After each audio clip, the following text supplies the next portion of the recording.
the rest. Okay, so it's not in God's will that one commits suicide. Okay, but it is in God's will that one that is on the receiving end of one committing suicide lean on Him more. Okay, so God has mechanisms, if you will, of bringing people closer to Him. Yeah, because He works in very mysterious ways. Right. So I lost my grandmother. Now, I've always been a believer thanks to her. But by losing her, I've gotten closer to God. Was it in God's will that my grandmother died at the age she died, at the age that I was? Yeah, I would say that. My grandmother raised 2 generations of kids. She needed her rest. So God called her home. But yet over here, Billy Bob Thornton commits suicide, always believed in God. How does the family cope with that? How can the family continue to trust God when He allowed Billy Bob over here to commit suicide? Because it's going to bring that family closer to God. It's supposed to bring that family closer to God, because then they lean on God for everything. Because they could have fallen away a little bit by trusting more in the earthly possessions, or I guess saying, hey, I got this nice house, I love it so much, and not actually loving God more. Right. Or my favorite one is when someone does commit suicide, and I'm saying favorite, it's not my favorite, but when someone commits suicide and the family has been close to God and has always been close to God, and then they turn around and they start doing stuff to glorify God more. Because you always get those ones out there that say, how can you love God? He took your son from you. How can you believe how He would allow this? He's God. He's supposed to be loving. You also remember, God is loving, but we also know that He's very slow to anger, and He also is about judgment. But I'm not saying the suicide is judgment. It's just God's way of saying, hey, it's time for you to come home. I know it's not the will that I'm supposed to plan for you, but you will be coming home. Yeah. Or, and the one I like to point to the most is that when something happens, God moves in mysterious ways. So we know that that's established. God does what He wants to do, when He wants to do it, how He wants to do it. Okay. Robert said it best. God's will be done no matter what we do. So I'm going to pick on Tim for a minute. Let's say, Tim, you had a sister. You have a sister. Yeah, I do. All right. And she commits suicide, and you don't believe in God in 1 ounce. Your sister commits suicide, and you start seeing everything come together, and you start questioning, how in the world is all of this happening in the midst of something so horrible? How am I seeing all this love in the midst of something so horrible? What you're experiencing at that point is the presence of God. Okay. So if we can't bring hope to a suicidal person, then we fail, or we feel like we fail. But what we have to remember is when we set out to bring hope to a suicidal person, it is to glorify God and God alone. It's not for us to do. Okay, so it may not be in God's will that one commits suicide, but it will be in God's will that the person that is on the receiving end of that pain afterward, or the aftershock, either come closer to Christ or start glorifying God more and start preaching the gospel more and start getting things out for people, to be aware of this suicidal thing. Yeah, because the suicide, again, it's your free choice. It's God up there. Let's just say, for instance, as an example, let's say God's watching Joe Schmo sitting there with a gun to his head, and God's sitting there screaming in his ear, don't. That's God telling him no, but again, it's your free will. You pull that trigger, he's like, that's not my will I had for you. My will is for you to move on, but that was his own choice. He's like, but because of your death, your family's going to come and see me more and love me more. That's, kind of get it? Kind of makes sense. Yeah, makes sense to me. So I'm going to give a list of things, and this is for any person listening, any suicidal person, non-suicidal person, Christian person, non-Christian person. And this is also from Tim's class he took, the CCISM.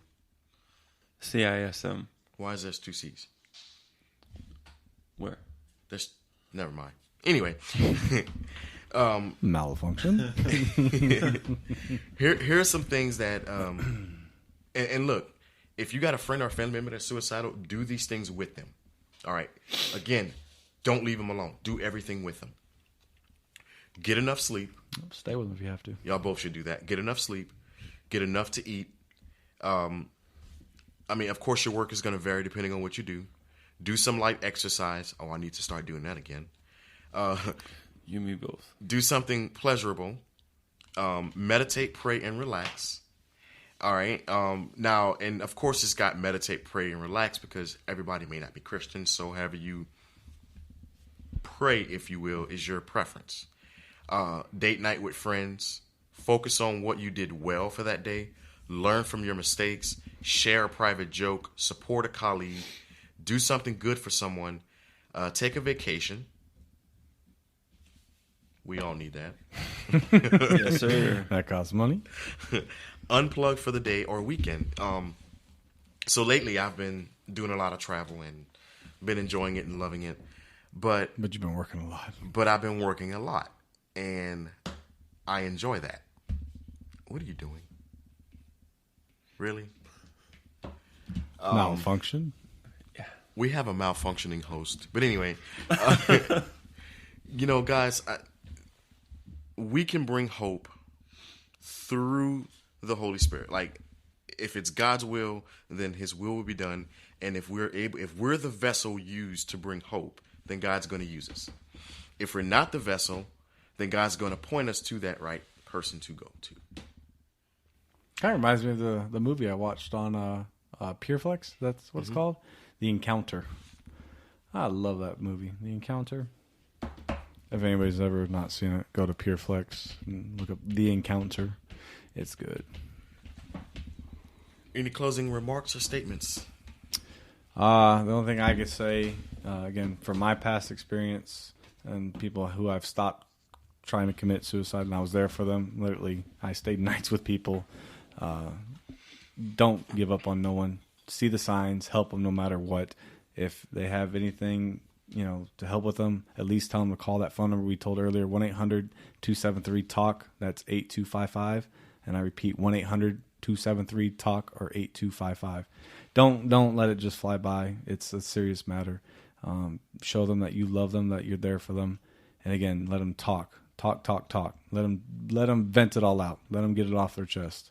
Because them holding it in is just going to make it worse. And down the road, you might even think to yourself after it happens, what did I do wrong? What did I... And then maybe you might go down that same road because you feel like you messed up. Don't be that person. I'm not saying people out there like that, but don't think like that either.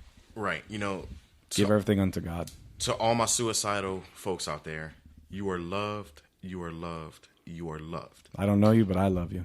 You are loved. And you are special to your family. Mm-hmm. You are special to God. And for goodness sake, tell yourself this in the mirror. You are special to yourself. Don't commit this act without getting help. Talk to your family. And if your family doesn't want to hear it, then call the Suicide Lifeline. If you don't feel like talking to them, heck, I bet you even Brandon here would say, hit up the P.A.Ls. Yes. We will talk to you. You can email us at earfulpodcast@gmail.com. And, I will probably then give you a personal number to reach me, and then we will start the process there. Mm-hmm. But do not walk this journey alone. I am telling you, we are here to help you. We are not licensed professionals, but we believe in the value of life. We believe that your life matters and your family wants you around. Mm-hmm. You have a lot to contribute to this world. Timothy. Yeah, so real quick, there's some other signs that, you could see in a patient or a person. Not patient, my bad. Suspect. Yeah, so it's the 5 stages of grief. You could be in denial, anger, bargaining, depression, or acceptance. Denial's a big one. That's the biggest one. Especially after a death of someone's suicide, they deny it left and right. Yeah. But to my non-Christian folks that are listening to this, I'm hoping and praying, and it's my prayer that you guys would seek to know who Christ is. Get to know and get to experience that comfort, that joy, that peace, because He is the peace that surpasses all understanding. He is that person that can drag you out of thick mud and put you on something that's solid and that's like like a piling to getting ready to build a building or something. My greatest saying, he knew you before the creation of time. Referencing Jeremiah 29:11, for I know the plans for you, declares the Lord. Plans to give you hope in the future. Now, granted, yes, he was talking about the Israelites, but just reading that brings you joy. Yeah. Just knowing that God knew me before I even came to the face of this earth. He knows every hair on your head. And he knows how many hairs you're losing. And he knows your heart better than yourself. Yep. Look, guys, y'all are loved. Thank y'all for listening to us. Hopefully next week we'll be back on a regular schedule, finishing up the book. No, I just thought this is going to make the audience probably laugh a little bit, but I'm thinking like those old school radio commercials, dun dun the pals. That just popped in my mind. I'm sorry. Leave it to Robert. Anyway. Thank you guys for listening. And like I said, if y'all need the help, please seek help. Get the help you need. If you know somebody, I don't care if they end up hating you, get them help.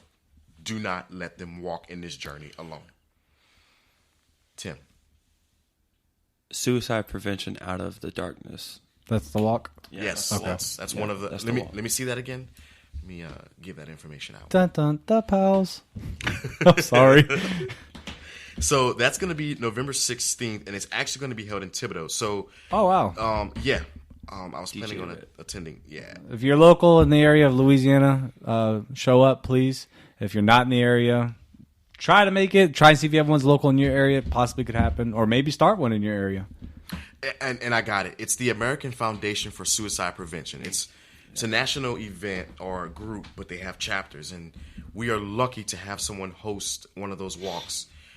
Don't be surprised if you start seeing Facebook pictures of myself and the pals out there walking, because we believe in this. This is something that's serious. If I'm not walking, I might be escorting it, because right. I am the police department for that city. That's right. Well, thank you guys for listening, and this concludes our segment of Dun Dun the Pals. Right. Y'all have a good day.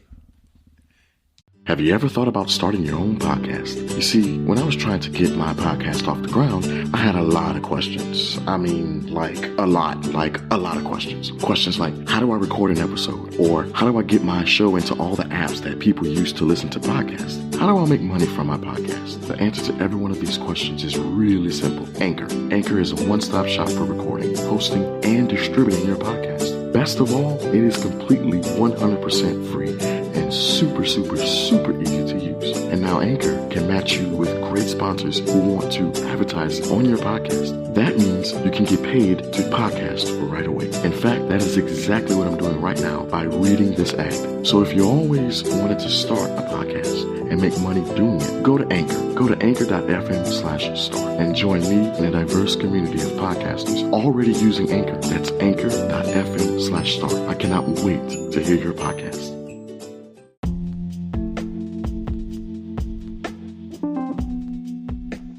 Greetings. This is Steve Salyards, the author of the GA Junkie, and here are some Presbyterian history notes for the week of October 13th. Sunday, October 13th. In 1849, Alexander Murdoch Mackey was born. He was the son of a Scottish Free Church pastor.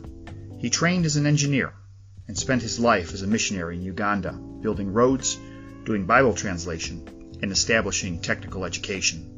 He died there of malaria at the age of 40. Monday, October 14th. Robert Balfour died on this day in 1818. He was a noted evangelical Church of Scotland pastor in Glasgow, and a founder of the Glasgow Missionary Society and the London Missionary Society. He later served a term as the president of the London Missionary Society. Tuesday, October 15th. On this day in 1699, Francis McKemmy was granted a license to preach in Virginia by the county court. His previous work had been in Maryland and Delaware, where he had not needed state licensing.